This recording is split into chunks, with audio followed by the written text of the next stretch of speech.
Well, today we're going to talk about culture shock.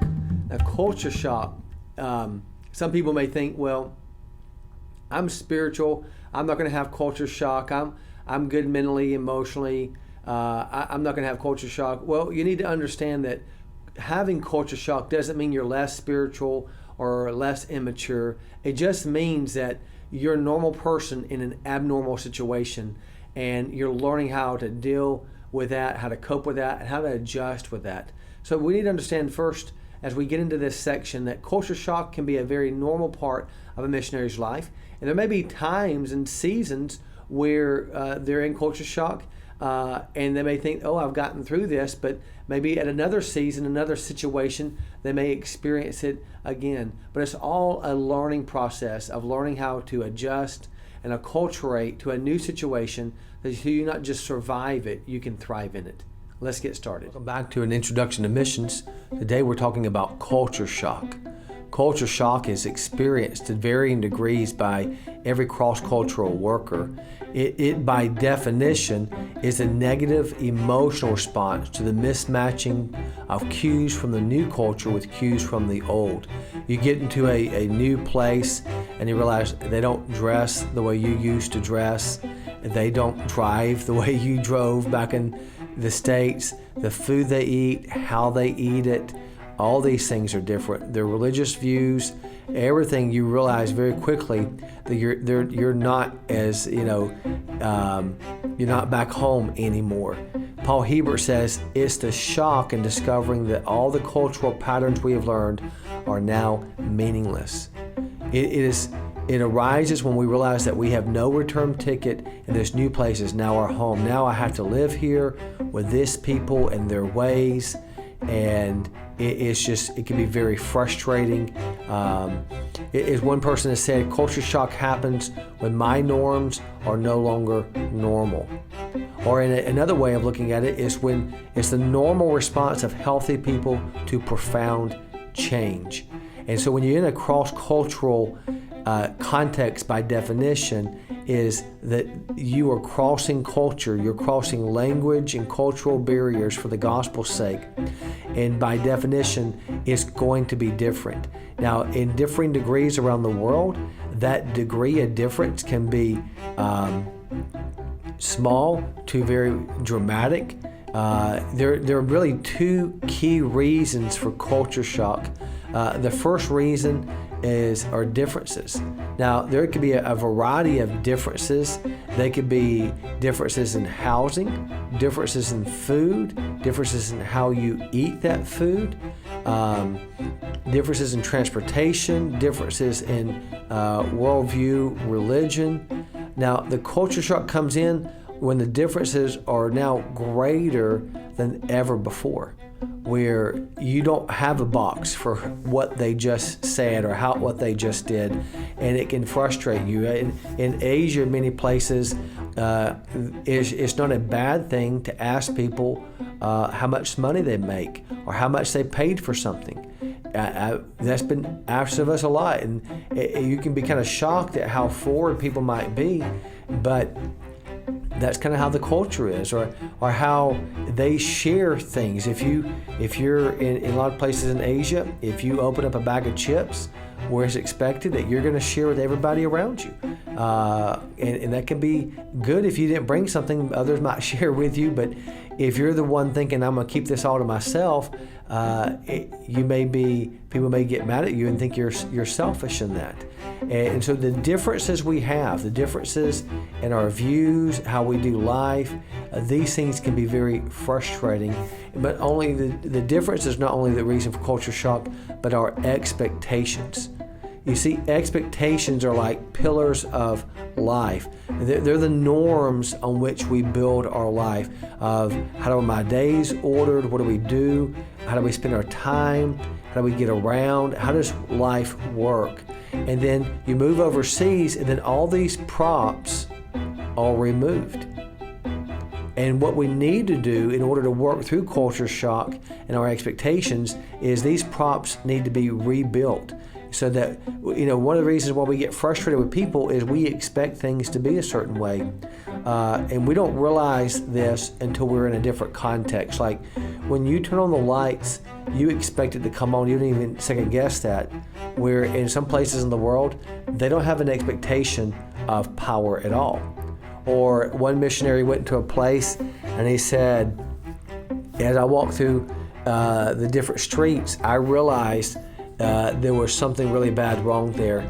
He said every business had a generator and every generator was old, which meant two things. It meant that they had no power, and that it's not a new problem, it's an old problem. And I thought that was a good observation. But we expect power. We also expect running water. Have you been in a place where you run out of water and there's no water to come and you have to order it by a truck, but the truck can't go get the water because there's not enough fuel in the city for him to get the fuel to go? And what do you do in those situations?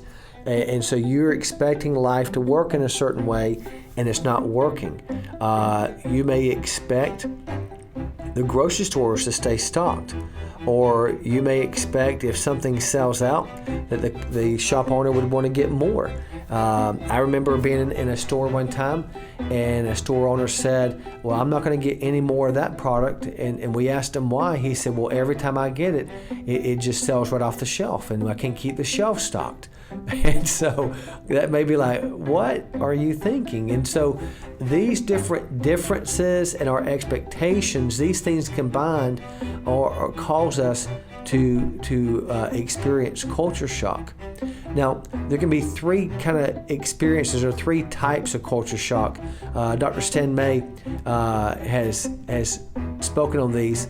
And remember, at the core of the culture shock are differences in expectations.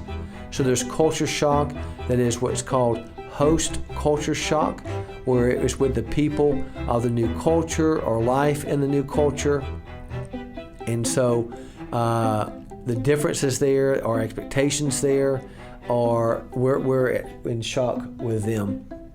Then there is missionary shock. And this may surprise you that probably one of the number one reasons why missionaries go back home is not host culture shock. It is conflict with other missionaries, where the differences theologically, differences missiologically, even differences in how do you raise your kids and how do you do certain things, or the expectations of my missionary team, my expectations of how I'm going to be mentored. And we become shocked at the differences and the breaking of expectations that causes a lot of stress. And then there can be also self-shock, where we realize, wow, I didn't see this in me. I didn't realize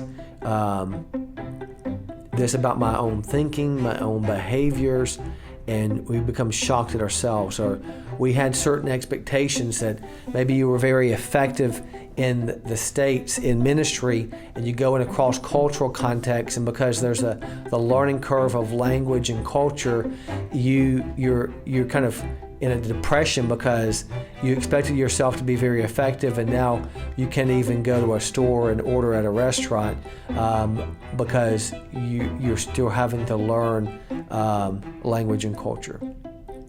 So what do you do about culture shock? What are the stages of it, and how do we work through these stages? Well, there are at least 5 stages of culture shock. First is the fascination stage. It's the honeymoon or the tourist stage, where we say things like, man, this place is awesome. I love these people. And usually that's the stage of a short-term missions trip. We go there for a week and we take pictures of everything and we love it. We like the exotic, we like the adventure, and it's incredible. But wait till you stay a little bit longer. And then it's the fault stage, where we just say, I'm just no good. I'm a bad missionary. I can't do this. Everything is different, and I'm not adapting well. It must be me. We become embarrassed. We feel guilty. We just feel like, what am I doing here? I was so much better back in the States, and I made a bad decision to be here, and I'm just no good. And it can be interesting too, because a husband may feel one way and a wife may feel a different way, or be at different stages of culture shock. The third stage is flight, where now we're not blaming ourselves as much as we're blaming the nationals. We're blaming this place, this stupid place, these stupid people. We begin to stereotype members of the new culture. We make derogatory remarks about the people. We may even begin to disassociate from nationals and only associate with members of our own or similar culture, where we only, our downtime is only with Americans. We only eat American food, do American cultural things, and hang out with Americans because it's easier. I don't have to think in the language. I don't have to do things that are culturally appropriate, and I begin to isolate myself. Now, as you understand these different stages of culture shock, it's not wrong to be in a stage. I think it's important to understand that. It's important to understand, why am I in this stage, and how do I work through this stage? And so when you get there and you're enjoying it, don't feel guilty about that. Enjoy it. But as you start to learn the language and culture and you're not effective, just remind yourself, hey, I've got a lot to learn. I've got to have room to grow. And I've got to go easy on myself. Not to be passive, but not to feel like I can learn this in just one day. But also to, I don't need to run away from the people I came to share with. I need to be careful. If I start isolating myself from local people and local things, I can realize that, hey, I'm doing something that's negative in regard to helping me learn the language and culture and help me get back into this place. And so stage 4 is the fight stage. It's where, okay, I'm gonna learn how to do life here. I'm gonna try to figure out how to enjoy this place. And I start saying things like, this place is different, these people are different. You may not love it, but you can learn to do that. One of the things I did when my kids were teenagers and we were in a cross-cultural situation is I asked them, tell me something you miss from home. And then I would ask them, tell me something that you don't like about this place. And then we would always end on a third question, what's something you do enjoy here? And what was interesting to me is the things I thought they would miss, there was something different. Sometimes the things I didn't think they would like, they actually liked, and things I thought they would like, they didn't necessarily like. And so it was interesting for them to work through that. And because it's even in your own hometown, your own place, you don't necessarily love everything, all the food there, all the people there, all the cultural things there.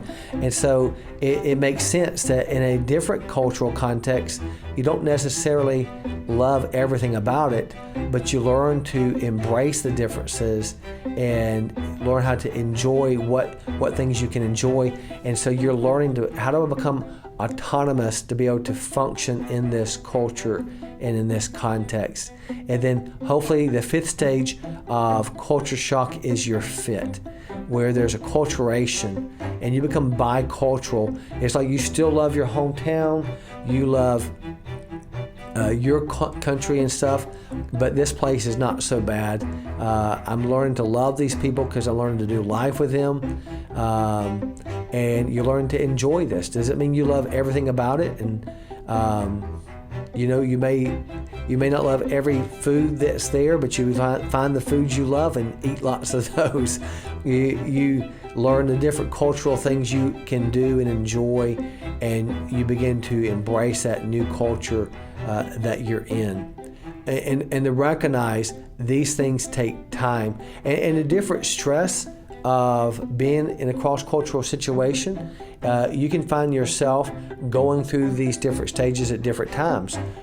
Whether it be you go through it as a single, or as a married couple, how does this impact me? How does it impact me with I have kids and I'm walking through this? Culture shock is is not a bad thing. It's just a reality. It's like that last quote said, it's healthy people in a completely different context, learning how to embrace with the differences that are there.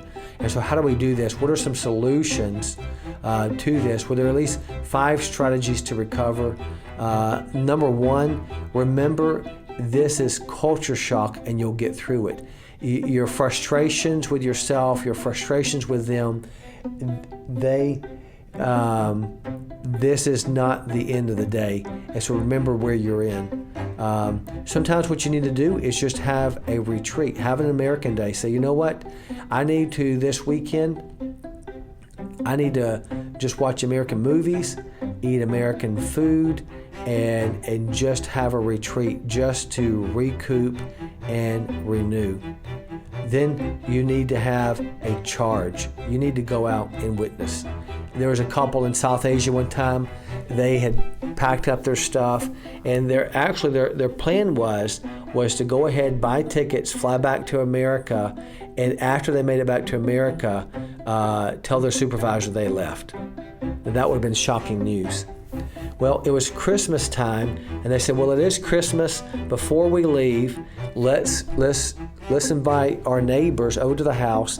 We'll give out tracts and Bibles, and we'll at least go out, in a sense, witnessing. And so they invited their neighbors and such. They had over 200 people come through their house.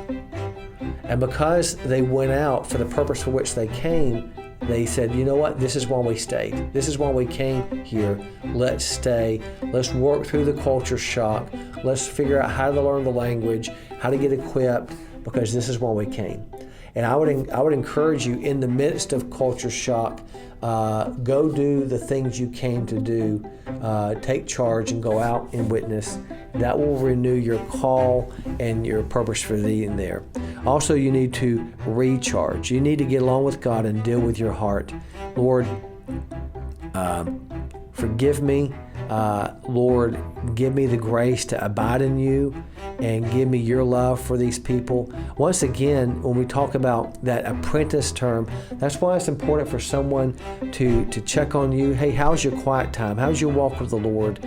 Because if the Lord is not renewing your heart and renewing your call, it will be easy to let culture shock to get you out of sync with the Lord, out of sync with the work, and ultimately get you back home instead of keeping you with the stuff.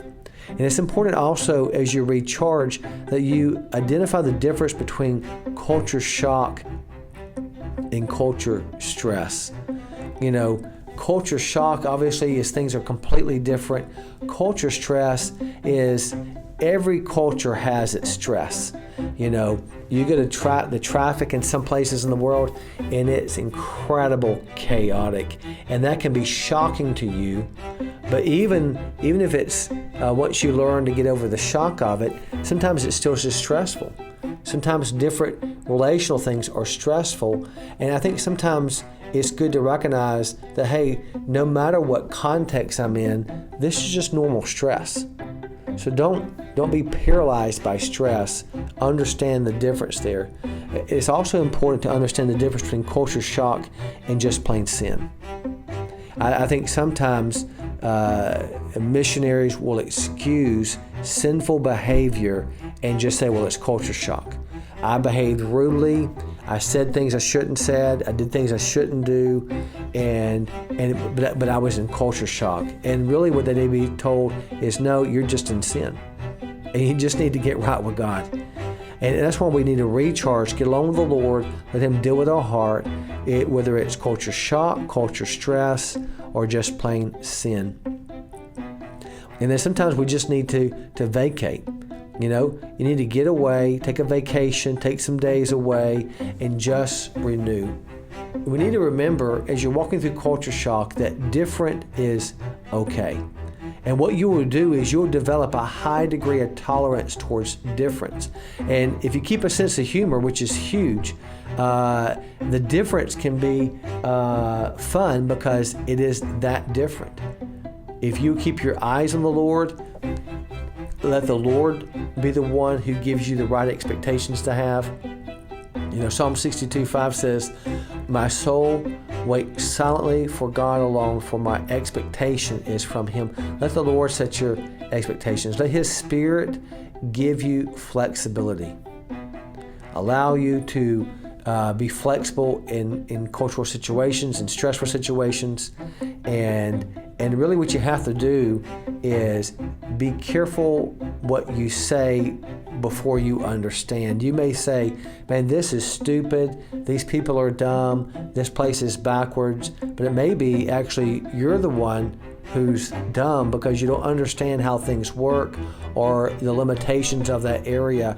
And you might actually find that, wow, with the limitations of what they have here, these people are very wise and they're very ingenious in how they get things done. And so just wait on how you begin to slander a people or a place before you really understand that place. I hope this has been helpful to understand some basic points about culture shock, stages of culture shock, and strategies for recovery.